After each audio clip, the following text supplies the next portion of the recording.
Some people would say this revolution is characterized by the fight of robots against human beings. And we will win this fight. Professor Klaus Schwab was born in 1938 in Ravensburg, Germany, where Nazi crimes against humanity were committed. His father, Eugene Wilhelm Schwab, was the managing director of Escher Weiss Ravensburg, a company that used slave labor to manufacture weapons of war for the Third Reich. While Klaus's father was at the helm, the Nazi Party awarded Escher Weiss Ravensburg the title of National Socialist Model Company. Years later, Klaus Schwab joined the board of directors at Escher Weiss Ravensburg, where he played a key role in the development of South Africa's nuclear weapons program during the darkest years of the racist apartheid regime. Today, Klaus Schwab is the founder and executive chairman of the World Economic Forum. If you'd like to meet the people who are supposed to repair the state of the world, or give a piece of your mind to the bankers who helped get us into this mess, we can tell you where to find a lot of them. The World Economic Forum. Founded in 1971, the World Economic Forum is an international private organization which receives billions of tax-free dollars from its members and their global enterprises. Every year, the WEF brings together its members with world leaders, big pharma executives, tech titans, Hollywood celebrities, media personalities, and internet influencers to meet in the secluded mountains of Davos, Switzerland. It is a tiny town folded into the Swiss Alps, a village where you could bump into Bill Clinton, Bill Gates, the head of Google, and the Queen of Jordan, all in one place. A lot of reporters cover the forum, but few get inside. It turns out there are two Davoses, one you see and one you don't. After hours, there are hundreds of private parties where deals are done. People who can't be seen together in public can meet here.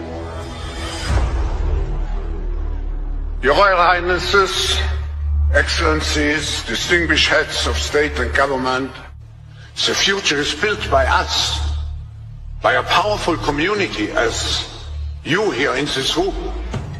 Klaus Schwab, the founder of the WEF, is particularly upfront and even proud of his ability to shape and influence world politics.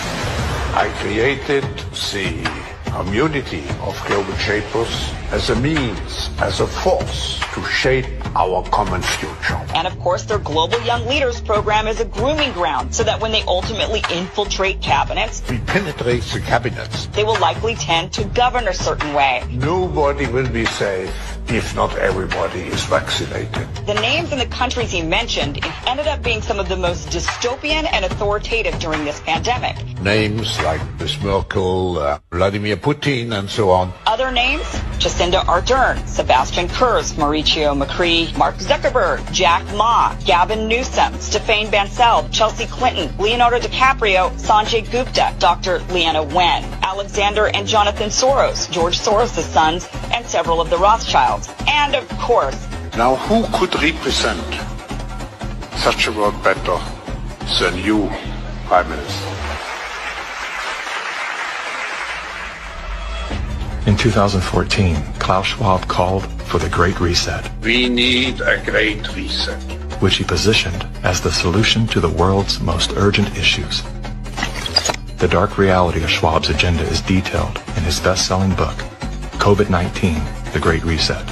His endgame mission is to replace independent governance with a top-down controlled, one world government and a central bank-controlled digital currency.